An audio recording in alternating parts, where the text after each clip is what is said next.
In this part, we will be going through your play after the Charleston. The second part of the game involves drawing from the tiles still on the table. When you are ready to play, Handout 6 provides a guide and some advice on playing the game after the Charleston. At the end of the Charleston, East has 14 tiles and begins play by discarding one tile. You discard by placing the tile you take from your rack face up in the middle of the table and naming it. In our example here, you would say 3 bam for this first one and flower for the second one. Again, remember that you ignore the numbers and words on the flower tiles.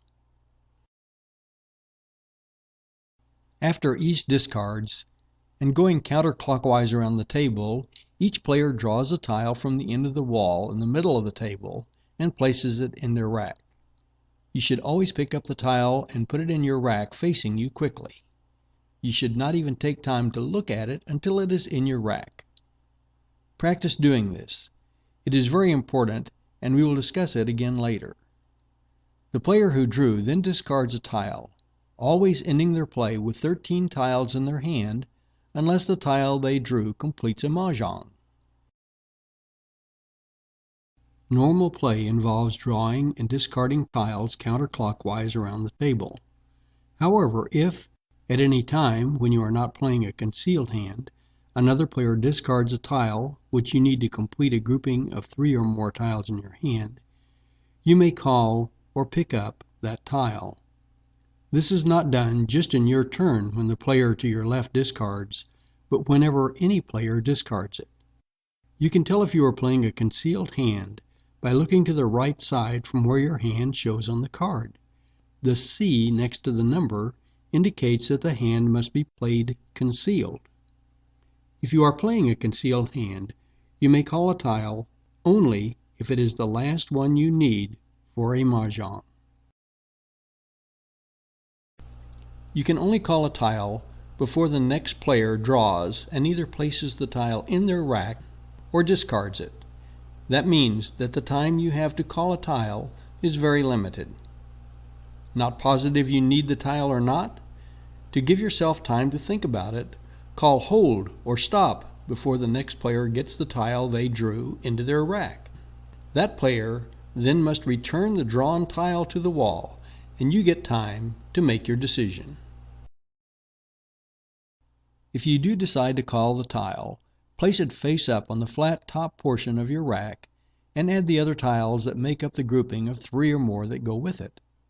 When you do this, the whole group of tiles is exposed for others to see. Be careful to put the tile you called on the flat upper portion of your rack. If you place it with your other tiles, you'll be called dead and will have to stop playing immediately. After you have called a tile and have placed it on your rack, you have 14 tiles, so you must discard a tile, unless, of course, the 14th tile completed a mahjong. You cannot call a tile for a single or a pair unless doing so completes your mahjong. Also, the only time you can call a tile for a concealed hand is when that tile completes a mahjong for you.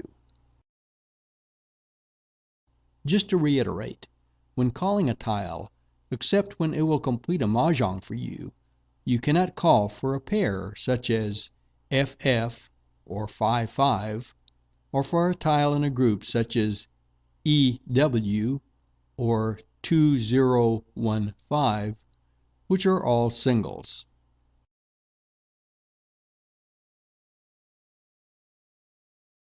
Exchanging for a joker is another important part of the play. If someone calls a tile and uses a joker to complete the set of 3 or more tiles, any player, including the one who exposed the joker, can exchange one of the actual tiles for the joker. In our example here, 3 5-bams are needed for the set. The player used one joker. When it is your turn, draw as usual. Then, if you have a tile which can replace the joker in an exposed group, hand the player who has the group exposed the tile and say exchange. They will put your tile in place of the joker and hand you the joker. If 2 or more jokers are exposed, and you have the tiles which could replace them, you may exchange more than one tile in a given turn. Again, remember, you must draw before exchanging for the jokers. If the exchange completed your mahjong, you are done. Otherwise, discard as normal since you have already drawn a tile. Don't forget, if you have the joker exposed and draw the needed tile, you too can exchange for the joker. Just say exchange and put the tile with your set. Take the joker back into your rack. As we stated in the beginning, the objective of the game of mahjong is to form a hand before someone else does. Defense means keeping other players from getting the tiles they need to make a mahjong. In addition to helping you decide which hands to play, knowing the card will help you play defensively. There are two key components to defensive play. First, watch what has been discarded by others. If two north winds have been discarded and no one picks them up, then it is probably, but not guaranteed to be, a safe tile for you to discard. Second, if another player calls a tile and has to expose some tiles on the rack, try to decipher what hand your opponent is playing and try not to discard a tile they might need. I should mention that a joker is always a safe discard, since no player can call and pick up a joker. To develop as a player, we have a few suggestions. First, read all the fine print on your card. There is much important information on that card. And, very important, study the hands on your card. Read and study the card. Second, practice, practice, practice. This is most important in progressing as a player. Find and join a regular mahjong group, or create your own group, and practice playing the game. We are trying to use our Google website to give players some help in finding a local group. You can use the card in the top right of the screen to get to that site. Once you are there, go to the page on Finding a Game. While this completes our basic instruction, there is one more important thing we need to discuss with you about the money aspects of the game. When you are ready to look at this, play Part 8 of the tutorial.